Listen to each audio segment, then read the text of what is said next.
नमस्कार. आवाज मराठीच्या या साप्ताहिक बुलेटिनमध्ये तुमच्या सगळ्यांचं स्वागत. तुम्ही पाहत आहात आपली खास सिरीज जुम्मे के जुम्मे. या साप्ताहिक मालिकेतून आम्ही दर शुक्रवारी महाराष्ट्र आणि देशभरातल्या मुस्लिम समाजातल्या घडामोडी, यशोगाथा आणि सलोख्याच्या बातम्या तुमच्यापर्यंत पोहोचवणार आहोत. राजकारणाच्या पलीकडे जाऊन समाजातील सकारात्मकतेचं आणि प्रगतीचं दर्शन घडवणारी ही आवाज मराठीची खास सिरीज आहे. बुलेटिनची सुरुवात करूया महाराष्ट्राच्या मातीतून आलेल्या सलोख्याच्या बातम्यांनी. यंदा बकरी ईदचा मुख्य दिवस आणि हिंदू धर्मीयांची अत्यंत पवित्र मानली जाणारी एकादशी एकाच दिवशी आली होती. हिंदू कॅलेंडरनुसार 11व्या चंद्रदिनी येणारी एकादशी म्हणजे उपवास, नामस्मरण, आत्मपरीक्षण आणि शरीर मन शुद्ध करण्याचा अत्यंत पावन काळ. अशा या पवित्र दिवशी पंढरपुरात लाडक्या विठुरायाच्या दर्शनासाठी लाखो वारकरी पायी वारी करून येतात. या वारकऱ्यांच्या श्रद्धेचा आणि भावनेचा आदर राखत पंढरपुरातील मुस्लिम समाजानं यंदा बकरी ईदच्या दिवशी दिली जाणारी पारंपरिक कुर्बानी न देण्याचा एकमुखी निर्णय घेतला. वारकऱ्यांच्या भावनांचा आदर करत मशिदींमधून शांततेचं आवाहन करण्यात आलं. दुसरीकडे पुण्यात मुस्लिम सत्यशोधक मंडळाने बकरी ईदच्या निमित्ताने अनोख्या कुर्बानीचं आयोजन केलं होतं. त्यांनी प्राण्यांची कुर्बानी देण्याऐवजी चक्क रक्तदान शिबिर आयोजित केलं. पुण्यातल्या मुस्लिम तरुणांनी या शिबिराला चांगला प्रतिसाद दिला. सलोख्याची अशीच एक बातमी कलेच्या प्रांतातून आली आहे. साताऱ्याच्या नुने गावचे चित्रकार प्रमोद कुर्लेकर यांच्या हिज नर्चरर या चित्राने थेट न्यूयॉर्कच्या सोथबीज या जगातील नामांकित आणि सर्वात मोठ्या लिलाव संस्थेपर्यंत मजल मारली आहे. लहानपणापासून साताऱ्यात हिंदू मुस्लिम गुण्यागोविंदाने राहताना पाहणाऱ्या आणि वसुदैव कुटुंबकम मानणाऱ्या प्रमोद यांच्या संवेदनशील मनाला हे विधान खटकलं. या अस्वस्थतेतूनच त्यांनी हिज नर्चरर हे हिंदू मुस्लिम एकतेचा आणि एकमेकांवरील अवलंबित्वाचा संदेश देणारं चित्र रेखाटलं. या चित्राला 2024 मध्ये पोर्ट्रेट सोसायटी ऑफ अमेरिका आणि 2025च्या आर्ट रिन्युअल सेंटरच्या आंतरराष्ट्रीय स्पर्धेत 5,000 चित्रांमधून 3रा क्रमांक मिळाला. आता ते 21 ते 30 लाख रुपयांच्या बेस प्राईजसह सोथबीजच्या प्रदर्शनात जगासमोर येत आहे. सलोख्याची आणखी एक बातमी आहे हरियाणातल्या मेवातची. मेवात हे नाव आलं की बऱ्याचदा तणावाचं चित्र डोळ्यासमोर उभं राहतं. मात्र सध्या तिथे सुरू असलेल्या हिंदू भाविकांच्या ब्रज 84 कोस परिक्रमा यात्रेत स्थानिक मुस्लिम कुटुंबांनी माणुसकीचा आदर्श घालून दिलाय. तब्बल 50 अंश सेल्सिअसच्या कडक उन्हाळ्यात तिथल्या मुसलमानांनी स्वतःहून पुढे येत हिंदू यात्रेकरूंसाठी थंड पाण्याचे, सरबताचे स्टॉल्स लावलेत आणि भाविकांना विश्रांतीसाठी चक्क आपल्या घरांचे दरवाजे उघडे केलेत. त्यांची राहण्याची सोयही आपल्या घरांमध्ये केली आहे. माणुसकीला सलाम करणाऱ्या आणखी 2 महत्त्वाच्या घटना. पहिली घटना केरळची. 2006 साली सौदी अरेबियामध्ये एका अपघातात एका सौदी मुलाचा मृत्यू झाला होता आणि या प्रकरणी भारतीय नागरिक अब्दुल रहीम यांना तिथे फाशीची शिक्षा सुनावण्यात आली होती.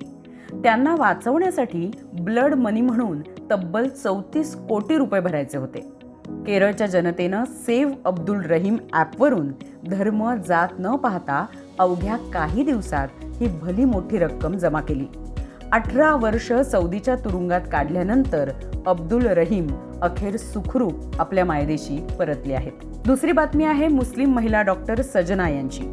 भोपाळ कोची येथील या 36 वर्षीय डॉक्टरचं नुकतंच ब्रेन डेड झाल्यानं दुःखद निधन झालं. मात्र या भीषण परिस्थितीतही कुटुंबियांनी धाडसी निर्णय घेत त्यांचे अवयव दान केले, ज्यामुळे मृत्यूशी झुंज देणाऱ्या 2 हिंदू रुग्णांना नवं जीवन मिळालं. रक्त आणि अवयवांना कोणताही धर्म नसतो हे यातून पुन्हा एकदा सिद्ध झालं. आता वळूया राजधानी दिल्लीकडे.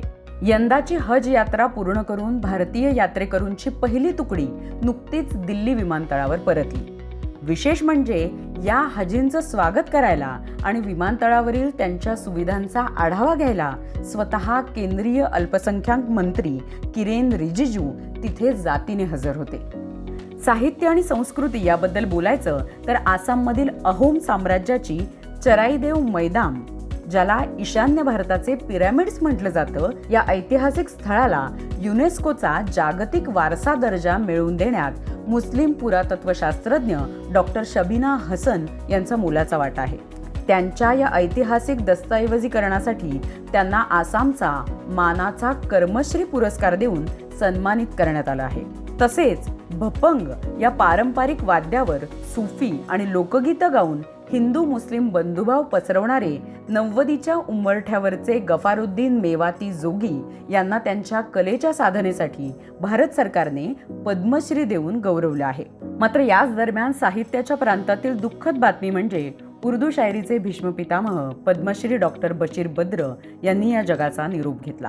दुश्मनी जमकर करो लेकिन ये गुंजाइश रहे, जब कभी हम दोस्त हो जाए तो शर्मिंदा न हो, असे अजरामर शेर लिहिणाऱ्या 88 वर्षीय बशीर साहेबांच्या गझलांनी अनेक पिढ्यांना जगण्याचं तत्वज्ञान दिलं. मुलींच्या शिक्षणाला आणखी बळ देण्यासाठी केंद्र सरकारने बेगम हजरत महल नॅशनल स्कॉलरशिपची घोषणा केली आहे, ज्यामुळे 9वी ते 12वीत शिकणाऱ्या मुस्लिम विद्यार्थिनींना आर्थिक मदत मिळणार आहे. शेवटी जाता जाता आपल्या तरुणाईच्या आणि साहसाच्या यशोगाथा. कॅन्सर सारख्या दुर्धर आजारावर मात करून निहा अत्तार या जिद्दी तरुणीने महाराष्ट्राचं सर्वोच्च शिखर कळसूबाई यशस्वीपणे सर केलंय. आजारातून उठून एवढी मोठी शारीरिक आणि मानसिक झेप घेणं सोपं नाहीये. क्रीडा क्षेत्रात अवघ्या 11 वर्षांची चिमुरडी अतिका मीर हिने कमाल केली आहे. गो कार्टिंगमध्ये तिने champions of the future academy हा युरोपमधील प्रोग्राम जिंकून आंतरराष्ट्रीय रेसिंग ट्रॅकवर भारताचा दबदबा निर्माण केलाय. तर जपानमधील क्योटो इथे झालेल्या पॅरा पॉवरलिफ्टिंग चॅलेंज कपमध्ये भारताच्या गुलफाम अहमदने सुवर्ण पदक पटकावून देशाची मान उंचावली आहे. आणि जाता जाता क्रिकेटच्या मैदानातून भारताच्या अंडर 19 संघात एकत्र खेळणारे मोहम्मद अमान आणि वैभव सूर्यवंशी यांच्यातली मैत्री आणि बॉन्डिंग सध्या चर्चेत आहे. तर जुम्मे के जुम्मेच्या आजच्या भागात वेळ झाली आहे इथेच थांबण्याची. हे बुलेटिन तुम्हाला कसं वाटलं आम्हाला कमेंटमध्ये सांगा. तुमच्या भागातल्या अशा काही सलोख्याच्या यशाच्या कहाण्या असतील तर आम्हाला नक्की कळवा.